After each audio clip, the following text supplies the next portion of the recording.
ರಾಜ್ಯದಲ್ಲಿ ರೈತ ಕುಟುಂಬಗಳ ಆರ್ಥಿಕ ಭದ್ರತೆಗಾಗಿ ಸರ್ಕಾರ ವಿವಿಧ ಸಾಮಾಜಿಕ ಭದ್ರತಾ ಯೋಜನೆಗಳನ್ನು ಜಾರಿಗೆ ತಂದಿದೆ. ಅದರಲ್ಲಿ ಪ್ರಮುಖವಾಗಿ ರೈತ ವಿಧವೆ ಪಿಂಚಣಿ ಯೋಜನೆ.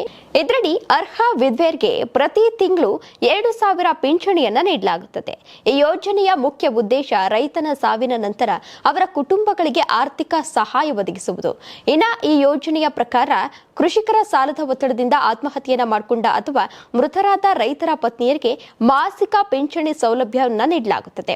ನೀವು ಸಣ್ಣ ಆಗ್ಬೇಕಲ್ವಾ? ಅದು ಒಂದು ಉತ್ತಮ ಆಹಾರದಿಂದ ಸಣ್ಣ ಆಗ್ಬೇಕಲ್ವಾ? ಪ್ರತಿದಿನ ನಮ್ಮ ಜೀನಿ ಸ್ಲಿಮ್ ನ ಯೂಸ್ ಮಾಡಿ ಯಾವುದೇ ಸೈಡ್ ಎಫೆಕ್ಟ್ ಇಲ್ದಂಗೆ ನೀವು ಸಣ್ಣ ಆಗ್ತೀರಾ. ರಾಜ್ಯದ ಕಂದಾಯ ಇಲಾಖೆ ಈ ಯೋಜನೆಯನ್ನ ಜಿಲ್ಲಾ ಮಟ್ಟದಲ್ಲಿ ಅನುಷ್ಠಾನಗೊಳಿಸ್ತಾ ಇದ್ದು, ಅರ್ಹತೆ ಪರಿಶೀಲನೆಯ ನಂತರ ಪಿಂಚಣಿ ಮಂಜೂರು ಮಾಡಲಾಗುತ್ತದೆ.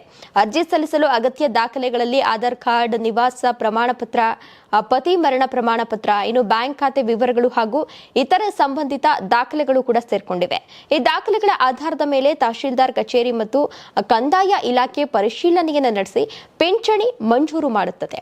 ಅರ್ಜಿ ಸಲ್ಲಿಸಲು ಸಂಬಂಧಪಟ್ಟ ತಾಲೂಕು ಕಚೇರಿ ಅಥವಾ ಸೇವಾ ಕೇಂದ್ರ ಅಂದ್ರೆ ನಾಡ ಕಚೇರಿ ಅಥವಾ ಗ್ರಾಮವನ್ ಮೂಲಕ ಅರ್ಜಿಯನ್ನು ಸಲ್ಲಿಸಬಹುದು.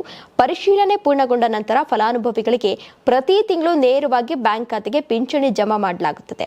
ಸರ್ಕಾರದ ಇತರ ಸಾಮಾಜಿಕ ಭದ್ರತಾ ಯೋಜನೆಗಳ ಜೊತೆಗೆ ಈ ಪಿಂಚಣಿ ಸಹ ಒದಗಿಸಲಾಗ್ತಾ ಇದ್ದು, ಕೆಲವು ಷರತ್ತುಗಳಿಗೆ ಒಳಪಟ್ಟಿರುತ್ತದೆ. ರೈತ ವಿಧವೆಯರಿಗೆ 2,000 ಮಾಸಿಕ ಪಿಂಚಣಿ ನೀಡುವ ಯೋಜನೆಗೆ ಸರ್ಕಾರ ಅರ್ಹತೆ ಮತ್ತು ದಾಖಲೆಗಳ ಆಧಾರದ ಮೇಲೆ ಸೌಲಭ್ಯವನ್ನು ನೀಡುತ್ತಾ ಇದ್ದು, ಸಂಬಂಧಪಟ್ಟ ಕಚೇರಿಗಳ ಮೂಲಕ ಅರ್ಜಿ ಸಲ್ಲಿಸಲು ಅವಕಾಶ ಕೂಡ ಇದೆ.